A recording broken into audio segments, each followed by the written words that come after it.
जय श्री राम।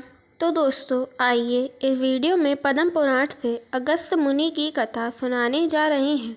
उन्होंने राजा श्वेत का कैसे उद्धार किया और कौन थे यह राजा श्वेत जानेंगे इस कथा से। सुनिए।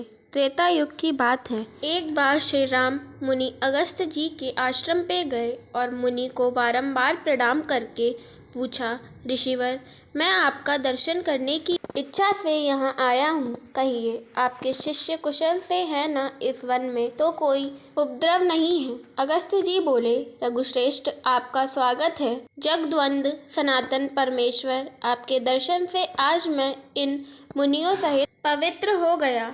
आपके लिए यह अर्घ्य प्रस्तुत है, इसे स्वीकार करें।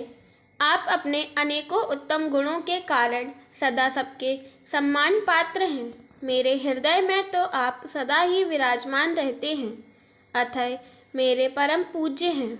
आज रात को आप यहाँ मेरे पास रहिए। महामते, कल सवेरे आप पुष्पक विमान से अयोध्या को लौट जाइएगा। सौम्य, यह आभूषण विश्वकर्मा का बनाया हुआ है। यह दिव्य आभरण है और अपने दिव्य रूप एवं तेज से जगमगा रहा है। राजेंद्र, आप इसे स्वीकार करके मेरा प्रिय कीजिए, क्योंकि प्राप्त हुई वस्तु पुनः दान कर देने से महान फल की प्राप्ति बताई गई है। श्री राम ने कहा, ब्राह्मण, आपका दिया हुआ दान लेना मेरे लिए निंदा की बात होगी। क्षत्रिय जानबूझकर ब्राह्मण का दिया हुआ धन कैसे ले सकता है? यह बात आप मुझे बतलाइए। किसी आपत्ति के कारण मुझे कष्ट हो, ऐसी बात भी नहीं है। फिर दान कैसे लूँ? इसे लेकर मुझे केवल दोष का भागी होना पड़ेगा, इसमें तनिक भी संदेह नहीं है। अगस्त्य जी बोले, श्री राम, प्राचीन सतयुग में जब अधिकांश मनुष्य ब्राह्मण ही थे तथा समस्त प्रजा राजा से हीन थी, एक दिन सारी प्रजा पुराण पुरुष ब्रह्मा जी के पास राजा प्राप्त करने की इच्छा से गई और कहने लगी, लोकेश्वर, जैसे देवताओं के राजा देवादिदेव इंद्र हैं, उसी प्रकार हमारे कल्याण के लिए भी इस समय एक ऐसा राजा नियत कीजिए जिसे पूजा और भेंट देकर सब लोग पृथ्वी का उपभोग कर सके। तब देवताओं में श्रेष्ठ ब्रह्मा जी ने इंद्र सहित समस्त लोकपालों को बुलाकर कहा, तुम सब लोग अपने अपने तेज का अंश यहाँ एकत्रित करो। तब संपूर्ण लोकपालकों ने मिलकर 4 भाग दिए। वह भाग अक्षय था। उससे अक्षय राजा की उत्पत्ति हुई। लोकपालों के उस अंश को ब्रह्मा जी ने मनुष्य के लिए एकत्रित किया। उसी से राजा का प्रादुर्भाव हुआ, जो प्रजाओं के हित साधन में कुशल होता है। इंद्र के भाग से राजा सब पर हुकूमत चलाता है। वरुण के अंश से समस्त देहधारियों का पोषण करता है। कुबेर के अंश से याचकों को धन देता है तथा राजा में जो यमराज का अंश है, उसके द्वारा वह प्रजा को दंड देता है। रघुश्रेष्ठ, उसी इंद्र के भाग से आप भी मनुष्यों के राजा हुए हैं। इसलिए प्रभु, मेरा उद्धार करने के लिए यह आभूषण ग्रहण कीजिए। तब श्री रघुनाथ जी ने महात्मा अगस्त्य के हाथ से वह दिव्य आभूषण ले लिया, जो बहुत ही विचित्र था और सूर्य की तरह चमक रहा था। उसे लेकर वह निहारते रहे, फिर बारंबार विचार करने लगे, ऐसे रत्न तो मैंने विभीषण की लंका में भी नहीं देखे। इस प्रकार मन ही मन सोच विचार करने के बाद श्री रामचंद्र जी ने महर्षि अगस्त्य से उस दिव्य आभूषण की प्राप्ति का वृतांत पूछना आरंभ किया। श्री राम बोले, ब्राह्मण, यह रत्न तो बड़ा अद्भुत है, राजाओं के लिए भी अलभ्य ही है। आपको यह कहाँ से और कैसे मिला तथा किसने इस आभूषण को बनाया है? अगस्त्य जी ने कहा, रघुनंदन, पहले त्रेता युग में एक बहुत विशाल वन था।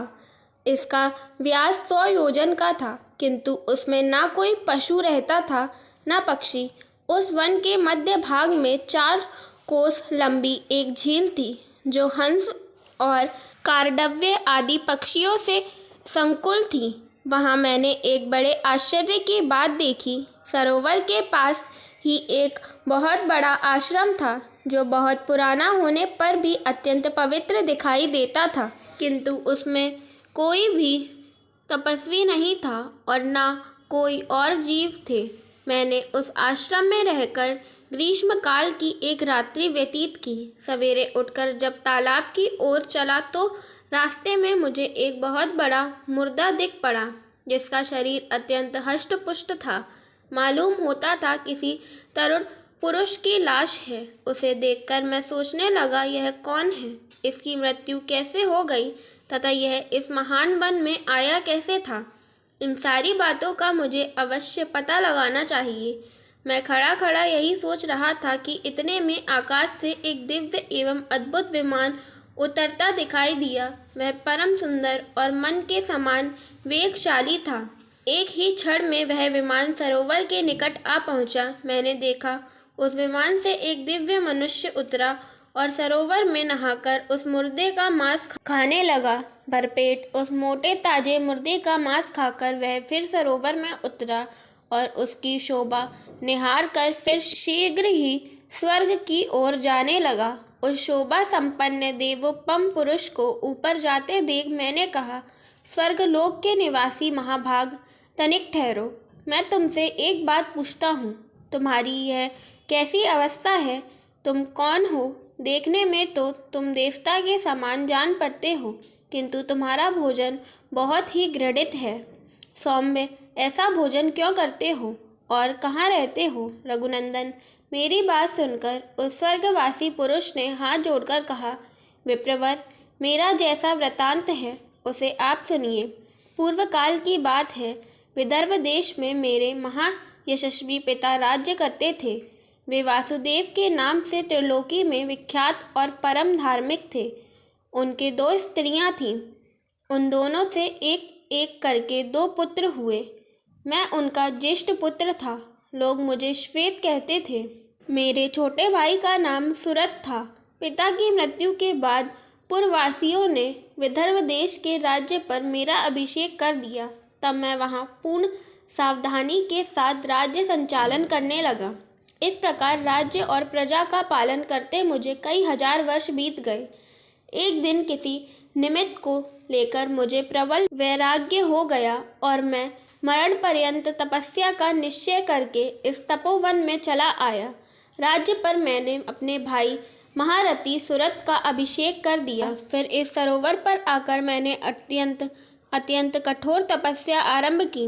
80,000 वर्षों तक इस वन में मेरी तपस्या चालू रही।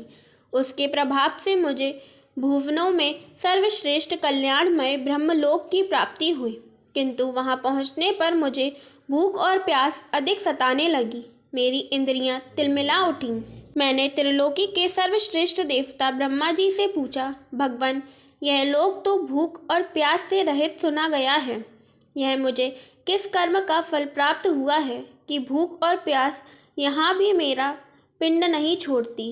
देव, शीघ्र बताइए, मेरा आहार क्या है? महामुने, इस पर ब्रह्मा जी बहुत देर तक सोचने के बाद कहा, तात, पृथ्वी पर कुछ दान किए बिना यहाँ कोई वस्तु खाने को नहीं मिलती। तुमने उस जन्म में भिखमंगे को कभी भीख तक नहीं दी। जब तुम राजभवन में रहकर राज्य करते थे, उस समय भूल से या मोहवश तुम्हारे द्वारा किसी अतिथि को भोजन नहीं मिला, इसलिए यहाँ रहते हुए भी तुम्हें भूख और प्यास का कष्ट भोगना पड़ रहा है। राजेंद्र, भांति भांति के आहारों से जिसको तुमने भली भांति पुष्ट किया था, वह तुम्हारा उत्तम शरीर पड़ा हुआ है। उसी का मांस खाओ, उसी से तुम्हारी तृप्ति होगी। ब्रह्मा जी के ऐसे कहने पर मैंने पुनः उनसे निवेदन किया, प्रभु, अपने शरीर का बच्चड़ कर लेने पर भी फिर मेरे लिए दूसरा कोई आहार नहीं रह जाता जिससे इस शरीर की भूख मिट सके, तथा जो कभी चूकने वाला ना हो, ऐसा कोई भोजन मुझे देने की कृपा कीजिए। तब ब्रह्मा जी ने कहा, तुम्हारा शरीर ही अक्षय बना दिया गया है, उसे प्रतिदिन खाकर तुम तृप्ति का अनुभव करते रहोगे। इस प्रकार अपने ही शरीर का मांस खाते जब तुम्हें 100 वर्ष पूरे हो जाएंगे, उस समय तुम्हारे विशाल एवं दुर्गम तपोवन में महर्षि अगस्त्य पधारेंगे। उनके आने पर तुम संकट से छूट जाओगे।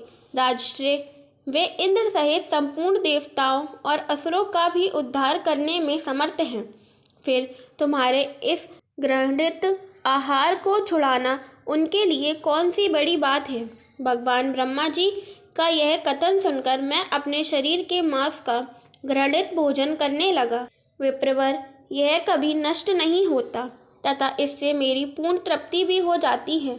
न जाने कब वे मुनि इस वन में आकर मुझे दर्शन देंगे। यही सोचते हुए मुझे 100 वर्ष पूरे हो गए हैं।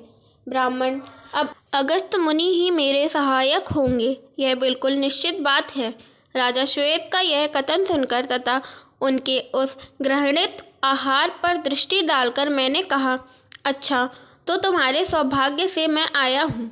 अब निसंदेह तुम्हारा उद्धार करूँगा। तब वे मुझे पहचानकर दंड की भांति मेरे सामने पृथ्वी पर पड़ गए। यह देख मैंने उन्हें उठा लिया और कहा, बताओ मैं तुम्हारा कौन सा उपकार करूं। राजा बोले, ब्राह्मण, इस घृणित आहार से तथा जिस पाप के कारण यह मुझे प्राप्त हुआ है उससे मेरा आज उद्धार कीजिए, जिससे मुझे अक्षय लोक की प्राप्ति हो सके। ब्रह्मेश, अपने उद्धार के लिए मैं यह दिव्य आभूषण आपकी भेंट करता हूँ। इसे लेकर मुझ पर कृपा कीजिए। उस स्वर्गवासी राजा की यह दुख भरी बातें सुनकर उसके उद्धार की दृष्टि से ही वह दान मैंने स्वीकार किया, लोभवश नहीं। उस आभूषण को लेकर ज्यों ही मैंने अपने हाथ पर रखा, उसी समय उनका वह मुर्दा शरीर अदृश्य हो गया। फिर मेरी आज्ञा लेकर वह राजश्री बड़ी प्रसन्नता के साथ विमान द्वारा ब्रह्मलोक को चले गए। इंद्र के समान तेजस्वी राजश्री श्वेत ने ही मुझे यह सुंदर आभूषण दिया था और इसे देखकर वे पाप से मुक्त हो गए। इस प्रकार मुनि अगस्त्य ने राजा श्वेत का उद्धार किया और राजा श्वेत ब्रह्मलोक में बड़े सुख से रहने लगे। इस कथा से यह शिक्षा मिलती है, हमें अपने जीवन में प्रतिदिन कुछ ना कुछ दान अवश्य करना चाहिए। तो दोस्तों, कैसी लगी आपको यह पद्म पुराण की कथा, हमें कमेंट बॉक्स में ज़रूर बताना और एक लाइक, शेयर और चैनल को सब्सक्राइब ज़रूर करें, जिससे ऐसी ही पुराणों की कथाएं आपको प्राप्त हो सके। जय श्री राम। बोलो सियापति श्री राम की जय।